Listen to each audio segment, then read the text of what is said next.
Like Bancroft, Cowan had numerous interesting dimensions to his career. He was at first a collector and became a bookseller, then a bibliographer, historian, and finally a librarian at the William Andrews Clark Library in Los Angeles.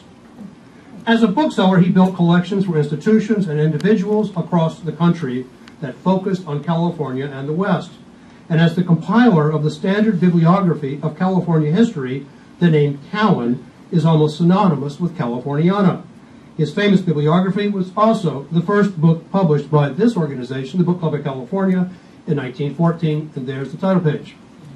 Cowan was also the first Californian historian we know of to recognize the importance of the book trade in the state, and he left us with an invaluable book, a work, Booksellers of Early San Francisco, published posthumously in 1953, which I have drawn from extensively this evening.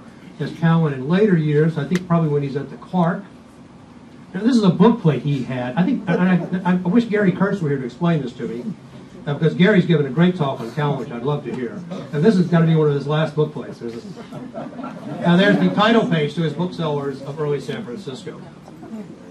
After 7 short years of maintaining a bookshop, I think Cowan discovered that he liked going to bookstores more than he liked running one, which partially explains why he made that fortuitous decision to close his shop and move his inventory home, and many of my colleagues here tonight know exactly how he felt.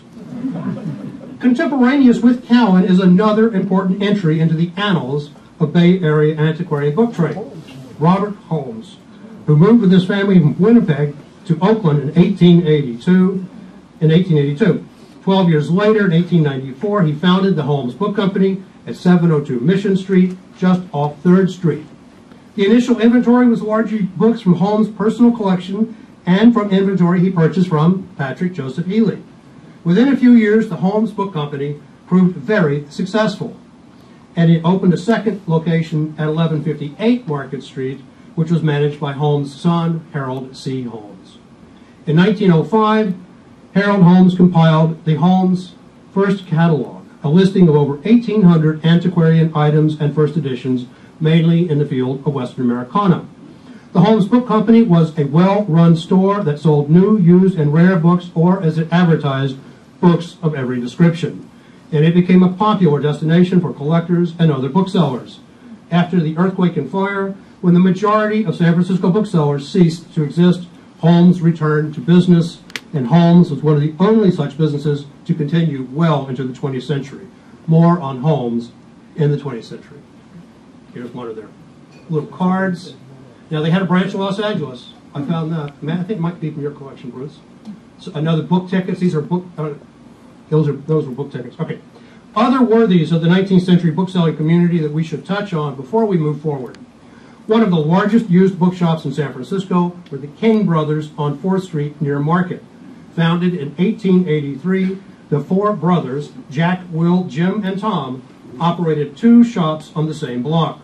They were also one of the only firms to return to full strength, like Holmes, after the earthquake and fire. Cowan dismissed them as having, quote, mediocre second-hand books.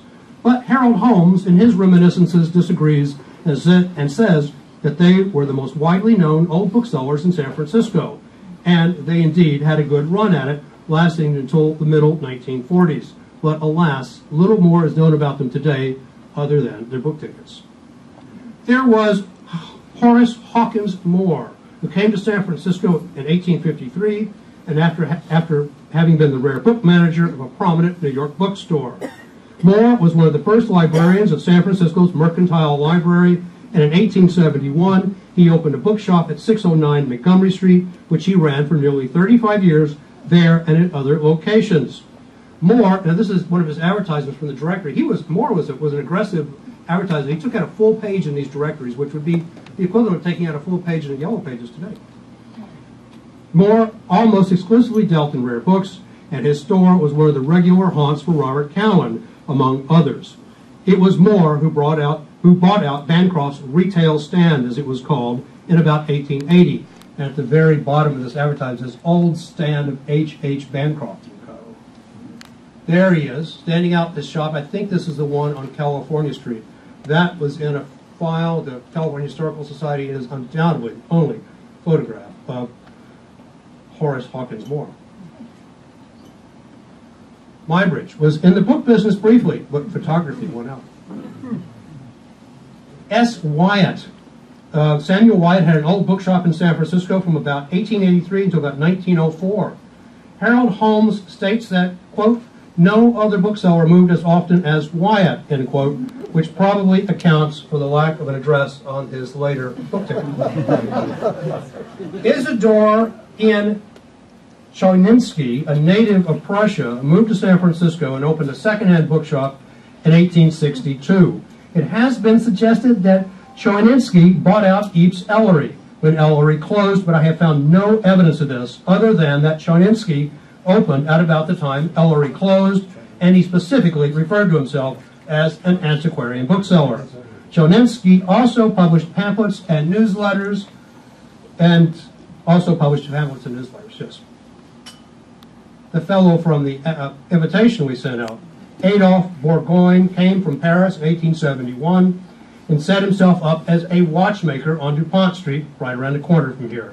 A few years later, when someone paid him for their watch repair with an armful of books, Bourgogne was off and running as a bookseller. For years, he repaired watches and sold books from the same establishment. Bourgogne died in 1896, but the business was continued by his niece, Clotilde Labby, until 1905. There's one of his book tickets, and there's her book ticket when she was at 547 Washington Street. Now, a few other miscellaneous booksellers here. David Lewis N. David was listed in the directories for about 5 years. In the 1880s, he had a bookshop on Washington Street.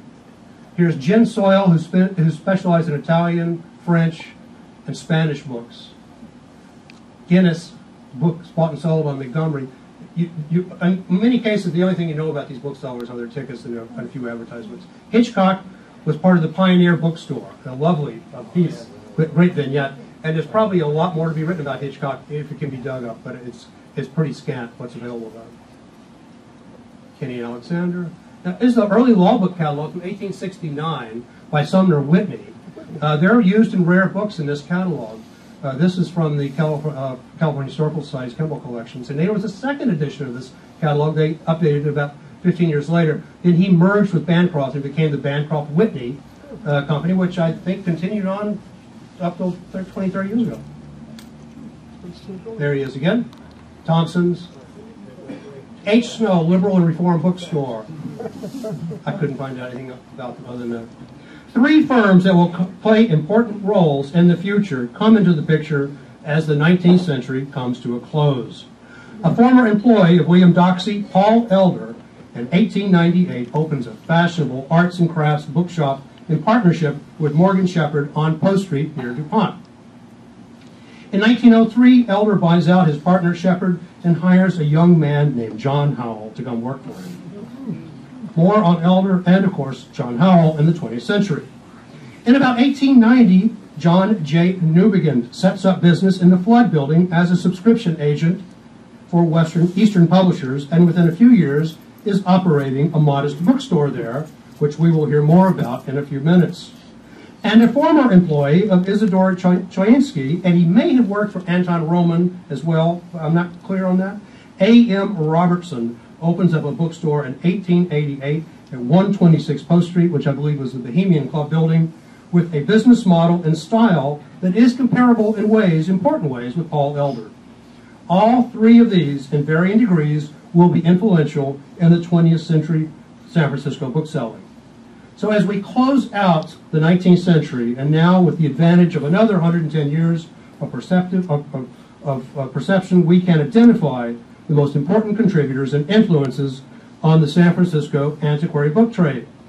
Roman, Bancroft, Doxey, Cowan, Holmes, Elder, and I think Healy needs to be included in this group.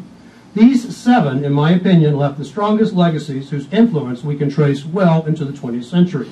The others were notable, worthy participants, but these seven really made the difference and set trends that would influence antiquary bookselling in the Bay Area for the next 100 years. A general observation about this period. Like 1860, there were too many bookstores in San Francisco at the turn of the century. The book directories list over 60 in 1900, all still concentrated in downtown, and all of them could not have survived long into the 20th century. As my research into this project unfolded, I sensed that by the turn of the century, there was already a winnowing and consolidation taking place in the local book trade. And of course, it all becomes a moot point a few years later with the earthquake and fire.